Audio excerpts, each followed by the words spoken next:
అది NDA report. Congress BJP కుమ్మక్కై ఇప్పించాయి Harish Rao. CBI ED లాగా ఎన్డీఎస్ఏను కేంద్రం వాడుకుంటున్నది. కాళేశ్వరంలో అవినీతి జరిగినట్టు రిపోర్ట్లో ఎక్కడ చెప్పలేదు. ఎన్డీఎస్ఏ పేరుతో మంత్రి ఉత్తమ్ రాజకీయ ప్రసంగం చేశారు. మేడిగడ్డలో 7వ బ్లాక్ ఒక్కటే కుంగింది, దాన్ని తిరిగి కట్టాలి. హై లెవెల్ కమిటీలో చర్చించాకే అన్నారం సుందిల్లా లొకేషన్లు మార్పు, అన్ని టెస్టులు డిజైన్ల ప్రకారమే బ్యారేజీలు నిర్మించామని వెల్లడి. మొత్తానికి ఒప్పుకున్నారు ఆ బీఆర్ఎస్ పార్టీ. తప్పు ఒప్పుకున్నది. ఏమంటుంది? మేడిగడ్డ 7వ బ్లాక్ ఒకటి కుంగింది అంటుంది. వీళ్ళు కుంగింది అంటారు, బీఆర్ఎస్ కాంగ్రెస్ వాళ్ళేమో కూలింది అంటారు. కుంగిందా కూలిందా పక్కన పెట్టుర్రి, రిపేర్ అయితే చేయవలసిందే. ఇక దాన్ని తిరిగి కట్టాలి అంటాను.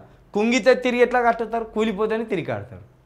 కుంగిందాన్ని మళ్ళీ కూలగొట్టాలంటారా? మరి కుంగిందాన్ని పూర్తిగా కూలగొట్టి మళ్ళీ కట్టాలంటారా హరీష్ రావు గారు? కాబట్టి అదేదో చెప్పండి. ఇక హై లెవెల్ కమిటీలు వేసినలాట.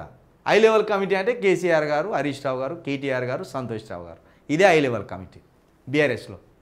హై లెవెల్ కమిటీ వేసాట. హై లెవెల్ కమిటీ తర్వాతనాట అన్నారం సుందిల్లా లొకేషన్లను మార్చిండ్లాట. ఇక అప్పుడు జలశక్తి శాఖ మండలోడు కూడా ఏం సపోర్ట్ చేయలేదా? మరి వాడెట్లా వచ్చి పర్మిషన్లు ఇచ్చిందో తెలియదు కేంద్రం నుండి. ఇన్ని లోపాలు ఉన్నాక మరి కేంద్రం అన్న ఆ రోజు అడ్డుకట్ట వేయాలిగా. వాళ్ళు పర్మిషన్ ఇచ్చిండ్రు కట్టుకోరని. మేము గిడ కడతామంటే గాయనే కట్టుకోమంటాను, మనం గాడ కడతామంటే గాయనే కట్టుకోమంటాను.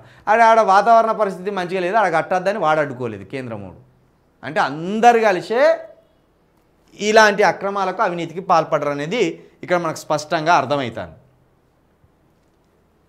వీళ్ళు అన్ని లంగ కథలే చేసినలే 3 పార్టీలు. ఈ బీఆర్ఎస్, కాంగ్రెస్, బీజేపీ కూడబలుపుకొనే లంగ కథలు చేసిన వీళ్ళు.